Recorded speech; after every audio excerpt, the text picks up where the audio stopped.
Hi guys, welcome to my first video where I'm only going to be talking about one book. So I had an author through NetGalley reach out and ask if I wanted to read a book. So I read this book by the author.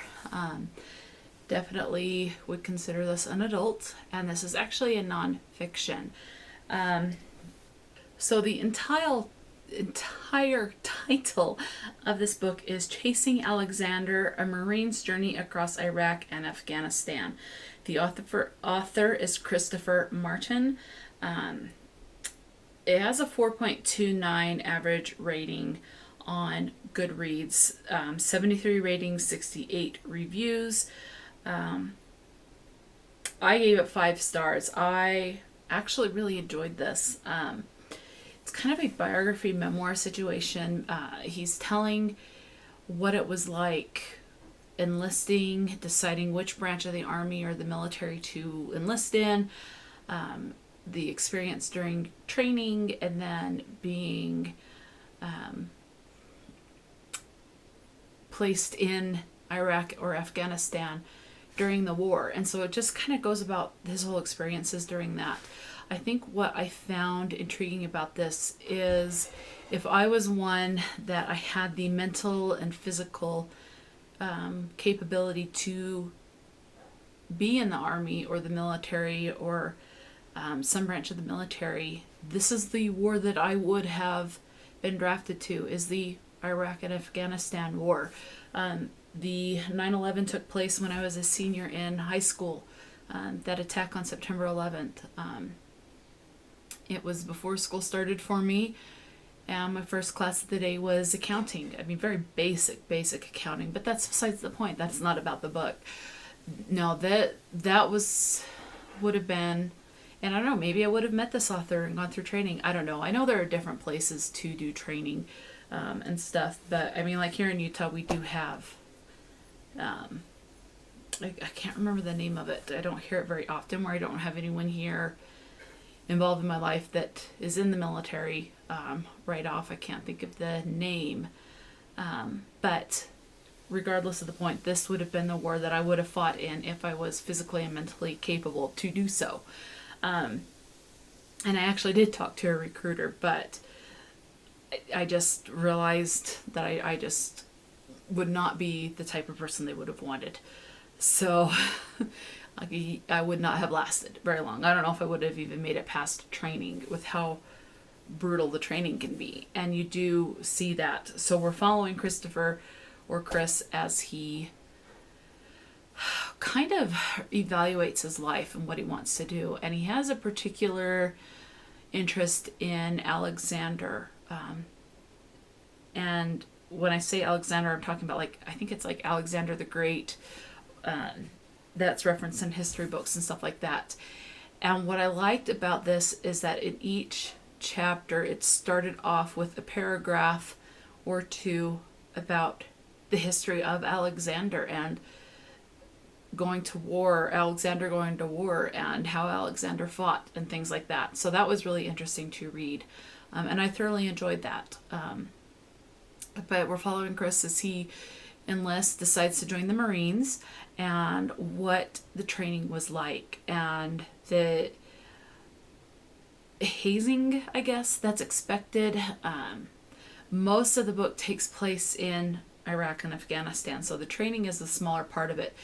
But Chris in the book just kind of talks about how he came to that decision, what life was like, living in the barracks, the friendships that he made, going through training with everyone that's experiencing this with him, and also touches on the fact that he knows his parents, especially his mom, is fearful of him, of being drafted to the war, and the fear of not seeing their loved one again. And so it's kind of touched upon a little bit at the beginning, more so at the end, of what that fear was like.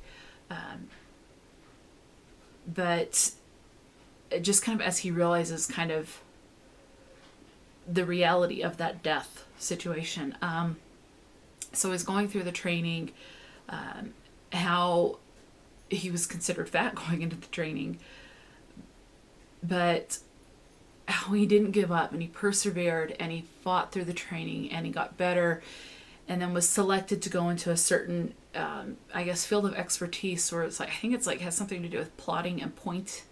I can't remember the exact word that was used, but it's like being able to direct someone to an exact location to do that. Anyway, so he's going through all of that training, and then they're taken to Iraq and Afghanistan, and what life was like then. How he actually wanted, Chris, the author, wanted to basically be in that gunfight with the enemy, because of the respect that they had for people that actually went to that gunfight and survived and came out of that gunfight. And so it kind of talks about his desire and longing to do that and come face to face and fight the enemy. So that was interesting. It's a lot other things about how it's like what they had to do to try, because like the beds, sometimes some of the beds that they would sleep on would have been infested with like fleas and I think bed bugs or something, and having to do that. How to try and alleviate some stress. In this particular case, Chris turned to cigarette smoking and like chain smoking and just smoking like crazy. Very understandable with the stress that that was going on and that he had to deal with.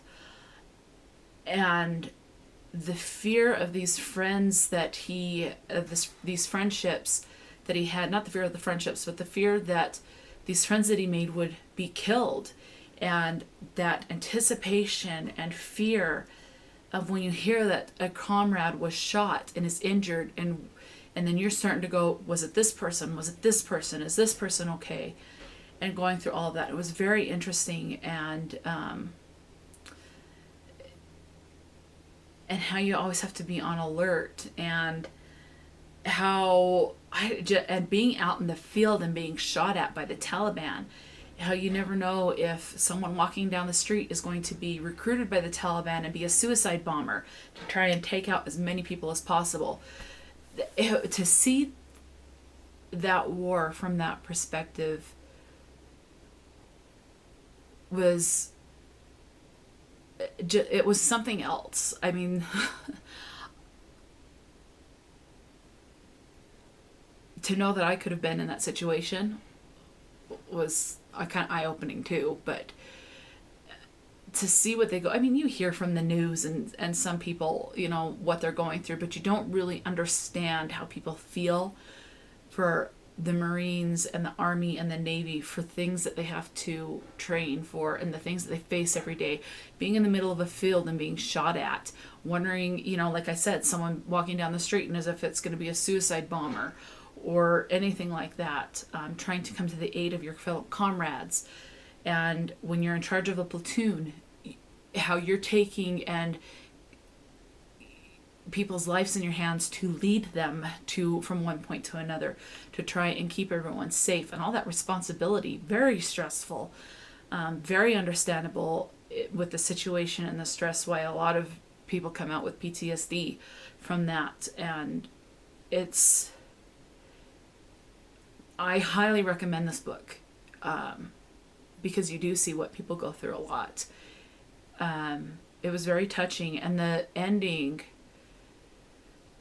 was amazing. I don't know if that's really the right way to say it, that the ending was amazing, but it was just fascinating. And you see this big tough Marine, how it's like he doesn't really want to cry, but then he's at this funeral of some fallen comrades at the end, and just how that hits him, and the stress and the realization of, you have someone that was shot and killed, that's a father, that's a brother, that's a son, all of that. It's just very eye-opening and heart-touching. And there was one spot, there's two things in the book that kind of stand out to me a little bit. Just one because it was kind of funny, I'm looking back on it, and the other one because it's like, respect is a big thing, and respect's a big thing in the military. One of them, one situation was a racial thing, and he has this friend, I don't remember the friend's name, but so Chris found that he has a fellow comrade or a friend who is black, and someone made some racial slurs or comments to his friend who is black, and he got the whole troop there and yelled at them how that will not be tolerated. And of course no one's going to speak up.